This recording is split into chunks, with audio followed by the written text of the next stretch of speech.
Nous sommes le 14 avril 1912, il est 23h35 et le Titanic s'apprête à faire une rencontre qui va marquer l'histoire à tout jamais. C'est une nuit sans lune, l'obscurité est totale et la mer est d'un calme absolu. Et en cette nuit-là, la visibilité n'excède guère quelques dizaines de mètres devant le navire. Les remous sur les icebergs, qui permettent habituellement de les distinguer, ne sont pas perceptibles sur cette mer d'huile.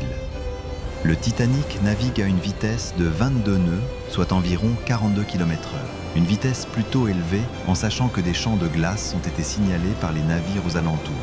Mais le capitaine Smith est un commandant expérimenté et le fait d'adopter cette vitesse dans ces conditions est conforme aux pratiques habituelles pour cette époque. À cette heure-ci, la plupart des passagers sont dans leur cabine en train de dormir et personne n'est préparé pour le drame qui va se jouer dans les prochaines heures. Car oui, c'était plus qu'une question de temps avant que le Titanic et ses salons somptueux, son mythique grand escalier de première classe, ses kilomètres de couloirs, ses cabines et toutes ces installations flambant neuves soient engloutis par l'océan. Il est à présent 23h40 et lorsqu'à la vigie on repère l'immense bloc de glace qui se dresse devant le navire, il est déjà trop tard. Robert Hichens aura beau faire tout son possible pour éviter la collision, le Titanic et ses 50 000 tonnes lancées à pleine vitesse tarderont trop à virer à tribord.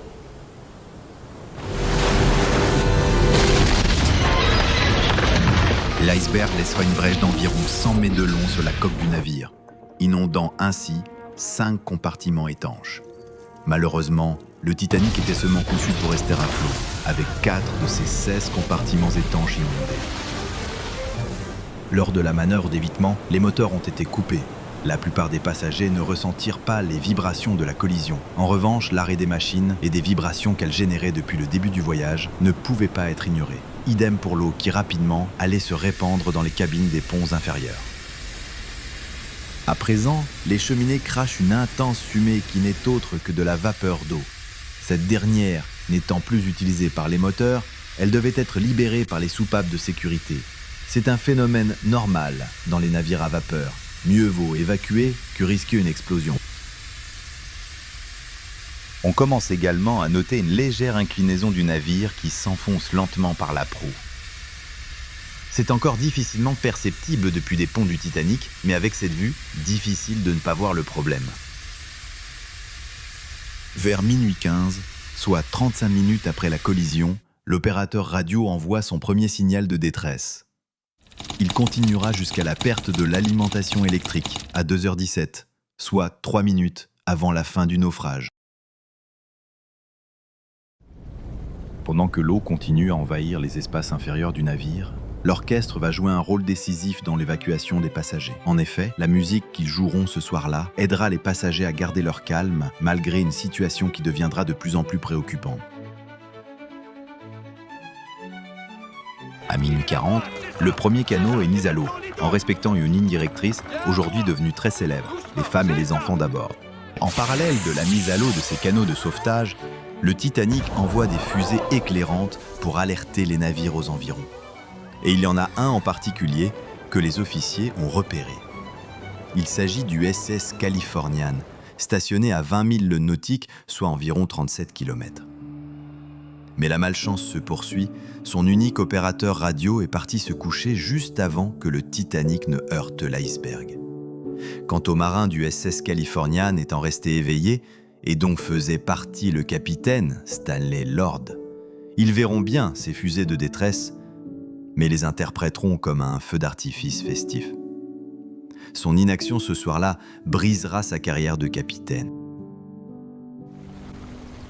À présent, le poids de l'eau accumulée sur l'avant du navire enfonce toujours plus la proue sous la surface et au niveau de la poupe, les hélices commencent à émerger de l'eau. Voilà bientôt 2 heures que le Titanic a heurté l'iceberg et le funeste destin du navire ne peut plus être ignoré, même pour les plus optimistes.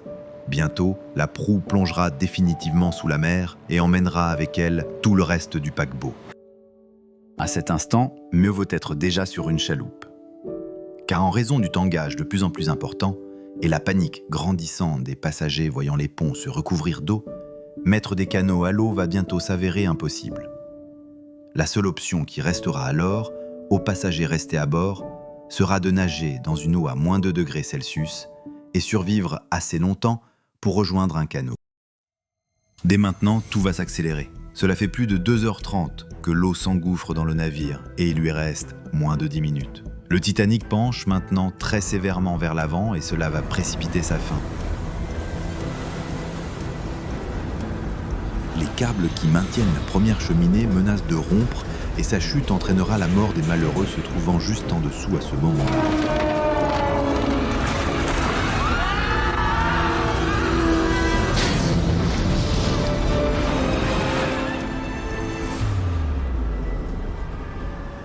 L'angle est à présent si élevé et les contraintes si fortes entre la deuxième et troisième cheminée que l'impensable va se produire. C'est dans un bruit assourdissant et plongé dans l'obscurité de cette nuit sans lune que le navire va se briser en deux. Contrairement à ce que l'on peut voir à l'image, la visibilité était quasi nulle et le fait que le Titanic se soit brisé a largement fait débat. La version officielle retiendra d'ailleurs que le navire a coulé en un seul morceau et que ce bruit assourdissant était supposément lié au moteur s'étant décroché dans les entrailles du navire en emportant tout sur leur passage. Ce n'est qu'en 1985, à la découverte de l'épave, que la version officielle concédera le fait que le Titanic a effectivement fait crack.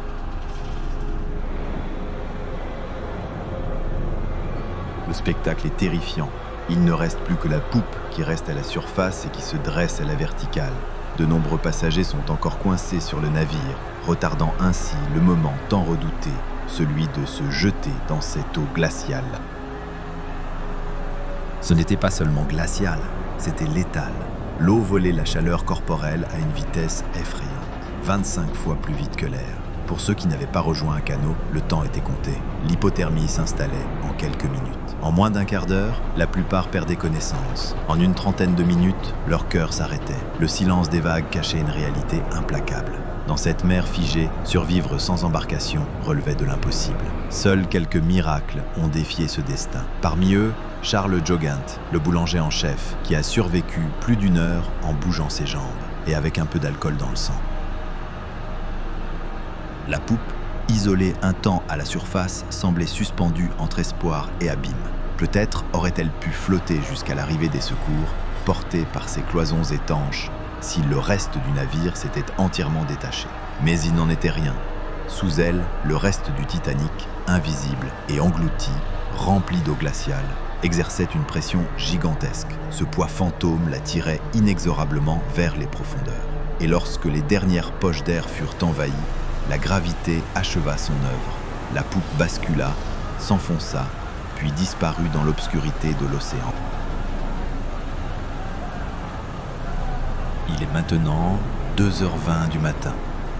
Dans quelques secondes, le Titanic aura disparu, englouti par l'océan.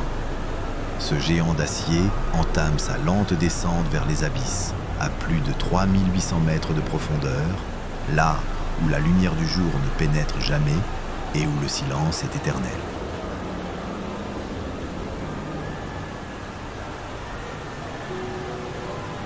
Sur les 2200 personnes à bord, près de 1500 périront, laissant à peine 700 survivants. Au loin, quelque part dans la nuit, un navire répond aux appels. Le Carpathia fait route, lentement, sur une mer figée. Il n'atteindra les lieux que plus d'1 heure plus tard, alors que tout ce qui pouvait sombrer l'a déjà fait.